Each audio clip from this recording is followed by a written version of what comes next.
Got my cup of tea right here. We're gonna get this started. Okay, all right. So durability has been the prime focus for the Redmi Note series since last year. In fact, we did do a bunch of tests then, which made our hearts pound like, what if the phone's gonna break, right? But it didn't. That's a great thing.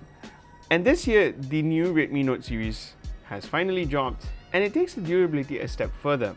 Now, I'm not one to abuse phones in the name of durability, and Xiaomi kind of took the test to its very extreme. But the whole point why Xiaomi did these tests is that they wanted to show that these phones are now designed a lot better to withstand everyday accidents.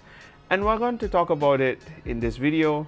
And I'm your host, Jaya from the Adventures of Vesper, and let's dive in. The phone we have here is not the Redmi Note 15 Pro Plus 5G. God, what a mouthful of a name, right? But it's the one without the plus. It's the Redmi Note 15 Pro 5G. Now, there are some minor differences in its design, but both really nailed the premium finish. In fact, the Redmi Note 15 Pro 5G we have here feels almost like holding the Xiaomi 15T Pro, which shows how far they have come in offering a premium-esque finish in a mid-tier smartphone. I mean, the price is also nice lah, but then, you know, no money, no honey, you know. But seriously, put it side by side, it's seriously hard to tell it apart until you flip it around and notice the camera bump.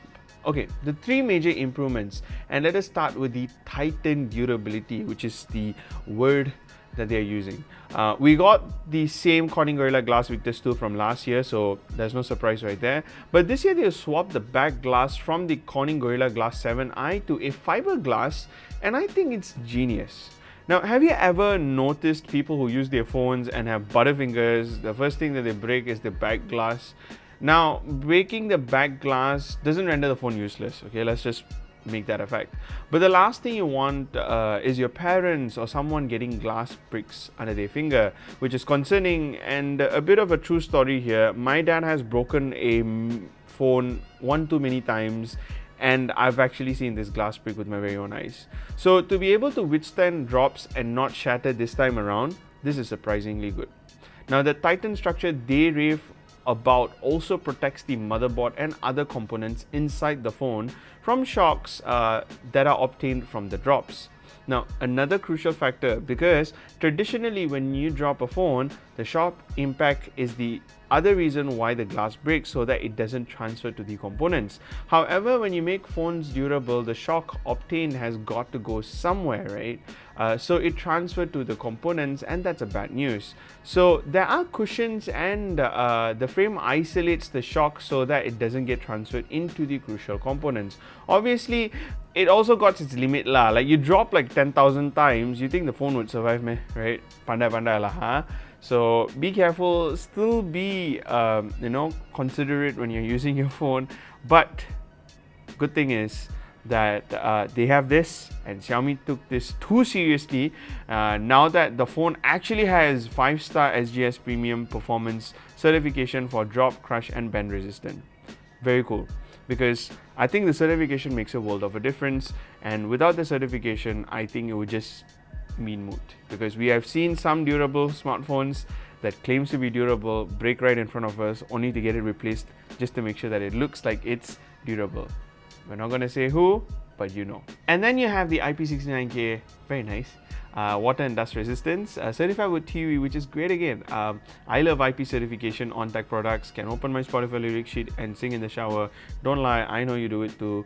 And the Redmi Note 15 Pro 5G gets the same wet touch 2.0 from last year, which is okay, as the 15 Pro Plus 5G gets the newer AI-based wet touch.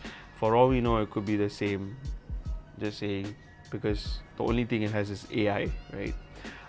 Anyways, with durability out of the way, I want to talk more about the phone itself, because this year is really the year for Redmi, I feel, because under the hood of the Redmi Note 15 Pro 5G, I'm gonna just go out of breath, seriously. You get the MediaTek Dimensity 7400 Ultra with 8 gigs of RAM and storage up to 512 gigs. The phone gets a new silicon carbon battery with a whopping 6580 mAh under the hood. But the charging speed remains the same at 45 watts for this one, but the Pro Plus 5G does get the more elusive and more faster hypercharge. Under moderate use, the battery is fantastic because the 6580 can actually get you through like 2.5 days.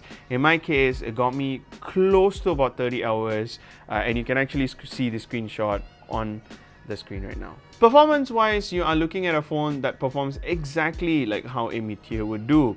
Now, at the time we got this phone, it was running an early build of HyperOS, and so it wasn't the most stable thing to test a lot of things on, but it was still stable enough to play games like Honkai Star Rail, ZZZ, and Marvel Snap.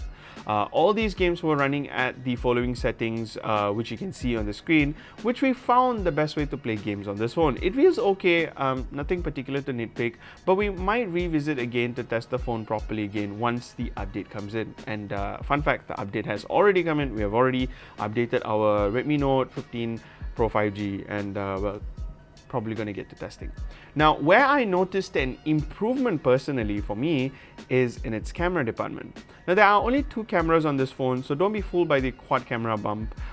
That's the new primary 200 megapixel sensor with f1.7 and a new 1/1.4 inch sensor size, and then there's the 8 megapixel ultra wide camera at f2.2.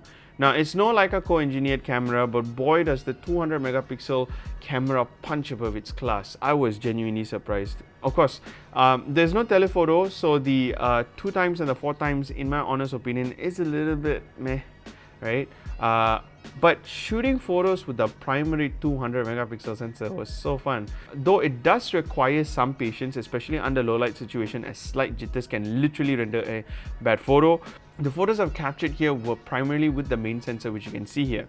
I immediately appreciated how far we have come from the days of Redmi Note 3, which was my first Redmi by the way, and to this camera in a mid-tier, which offers pretty good photo taking capabilities. The 8 megapixel ultra wide isn't bad, but I do wish that it was a higher megapixel, which could have offered some level of consistency with the primary sensor. Okay, hardware is all great. Now comes to the most important part. I'm sure a lot of you would go, it's still a Redmi Note. So how really good are we talking about? I've been disappointed by Redmi Note before. So what's different now? Now, we personally spoke to Xiaomi, and after talking to Xiaomi this time around, it really shows that they're taking the Redmi lineup a lot more seriously, and it shows. First one is obviously in the update department, because this is the first time ever we are actually getting 4 major OS updates and 6 years of security updates for all the Redmi Note 15 for starters.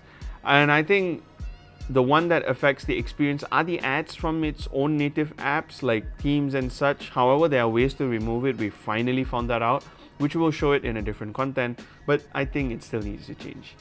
Most of the pre-installed bloats, which I know we can uninstall, is actually their way to continue to sell the phone at a more competitive price, and I can justify that, I suppose, and you can actually still delete these. Again, the reason for this, we'll share it in another video. Now, second, the warranty for this particular phone is actually pretty good here in Malaysia. In fact, I think it's too good. Now, there is a 1+1 warranty. Well, technically that would mean that's a 2 years warranty for the phone. And then you have a 4 years warranty just on the battery. So if the battery health drops below 80% within that 4 years time frame, you can actually get your battery replaced for free.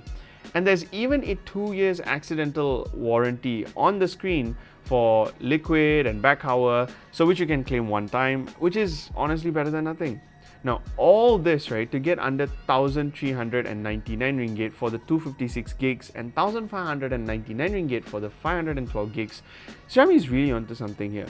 Now, there are promos going on as part of the launch, which you can read in our article or check out in the pinned comments. I think we have managed to touch base on almost every aspect of this phone, but if there's anything that we missed out on or you'd like us to test or cover, focus on, drop us a comment in the comment section below and we will do our best to make something for you. Alright guys, thank you so much for watching this video. We will catch you guys in another one, and huge thanks to Xiaomi for making this video happen. We will see you in another one. And happy 2026 guys, this is our first video of the year, so I hope this year we get to see more amazing stuff. Alright, bye then.